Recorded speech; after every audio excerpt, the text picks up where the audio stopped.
Assalamualaikum warahmatullahi wabarakatuh. Saya dengan istri Rengganis Kusuma Dewi dengan NIM 22060218. Alhamdulillahirrabbilalamin. Pada hari ini saya berkesempatan untuk menjelaskan tentang flowchart sejarah kemiliteran Prabu Siliwangi. Dimulai dari sejarah Prabu Siliwangi. Sosok Prabu Siliwangi, yakni Sri Baduga Maharaja. Istrinya bernama Subanglarang. Mempunyai 3 anak, yaitu Wala Sungsang, Rara Santang, Raja Sangara. Subanglarang dan ketiga anaknya beragama Islam. Sri Baduga Maharaja dikenal sebagai Raja Kerajaan Pakuan Pajajaran dan mencapai era keemasan. Ia juga dikenal sebagai Ratu Pakuan dan Ratu Sunda. Dalam carita parahyangan, ia disebut Sriman Sri Wacana, artinya yang termasyhur bernama Indah. Karena pernah berganti gelar, maka rakyat menyebutnya Siliwangi. Penulis sepakat, kekuasaan Raja Siliwangi ketika itu adalah Pakuan Pajajaran di wilayah Priangan Barat. Mungkin karena kepemimpinan yang mirip antara Prabu Wangi di Kawaligaluh dan Sri Baduga di Bogor dan sekitarnya, maka beliau dijuluki pengganti Prabu Wangi alias Siliwangi. Pakuan menjadi kota terbesar kedua di Nusantara. Disebut masa Gemuh Pakuan, yang artinya kota Pakuan berpenduduk banyak. Wilayah Pajajaran yang dipimpin oleh Prabu Siliwangi saat itu adalah Banten, Pontang, Cigede, Tanggara, Kalapa, Karawang, dan Cimanuk. Di masa kepemimpinannya, sistem pemerintahan, sistem agama, ilmu falak, dan topografi, ilmu perang, ilmu pengetahuan bahasa asing, dan kerajinan tangan seperti membatik, demikian teratur. Akhir era kekuasaan Prabu Siliwangi dekat dengan awal berkembangnya Islam di tanah Priangan. Ajaran beliau untuk masyarakat Sunda sebagian di bidang kemiliteran, yakni strategi kemiliteran era modern. Ada 20 strategi militer. Yang pertama, Makarabihwa, Katrabihwa, Lisangbihwa, Singabihwa, Garudabihwa, Cakrabihwa, Sucimuka, Beraja Panjara, Asumaliput, Merak Simpir, Gagak Sangkur, Luwak Maturut, Kudang Sumeka, Babah Buhaya, Ngalingga-manik, Lemam Rewasa, Adipati, Prebu Sakti, Pakai Prajurit, dan Tapak Sawat. Kemudian karakter dan kepemimpinan dari Prabu Siliwangi, yakni mengayomi, peduli dengan rakyat kecil, membangun kesejahteraan rakyat, berani menghadapi tantangan, sikap toleransi, melindungi wilayah, dan juga mempunyai sikap kesatria. Moto kejuangan dari Prabu Siliwangi yakni silih asih, silih asah, silih asuh. Adapun nilai kejuangan dari Prabu Siliwangi yakni berjuang membangun kemakmuran, berani menghadapi resiko kesulitan, berorientasi perdamaian, patriotisme, realistik memandang kenyataan dan perubahan zaman.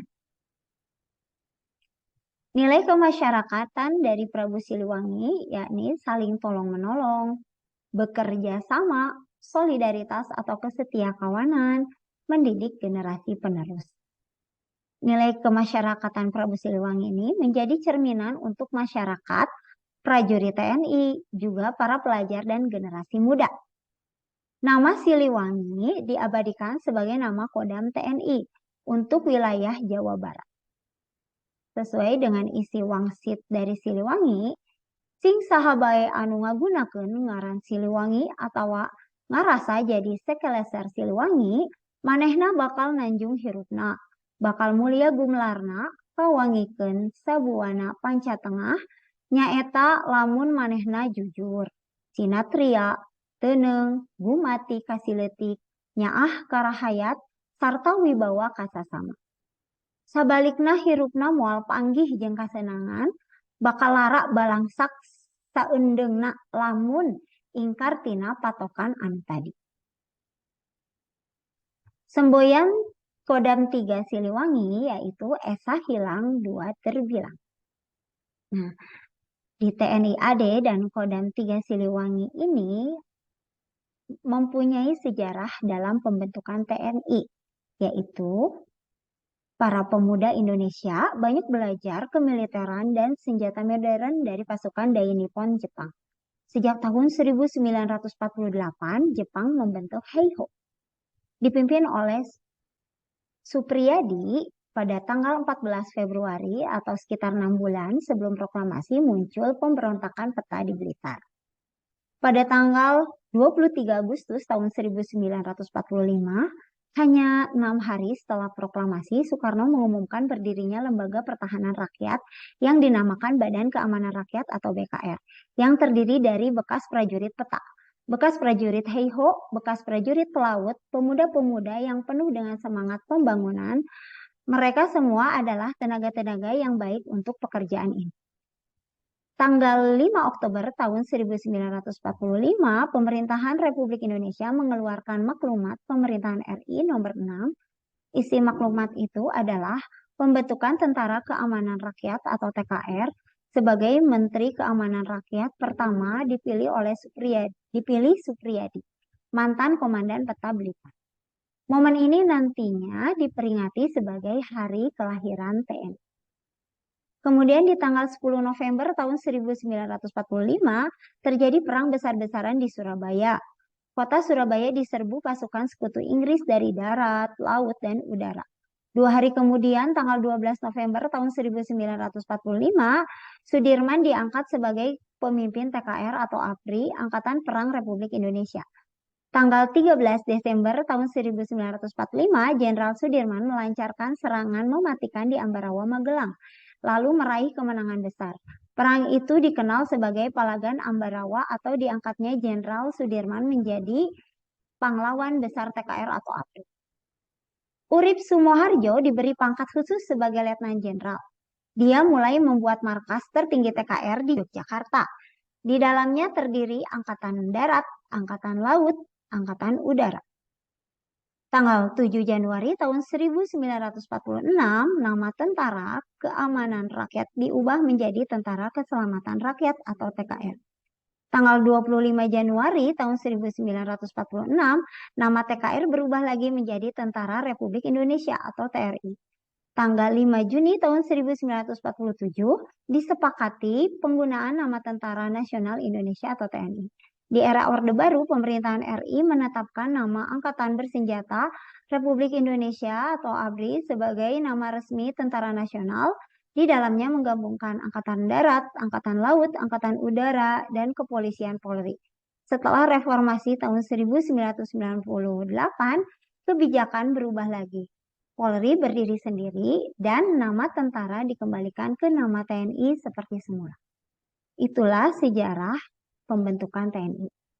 Kemudian, dalam perjalanannya terdapat berbagai lintas peristiwa, seperti peristiwa Bandung Lautan Api.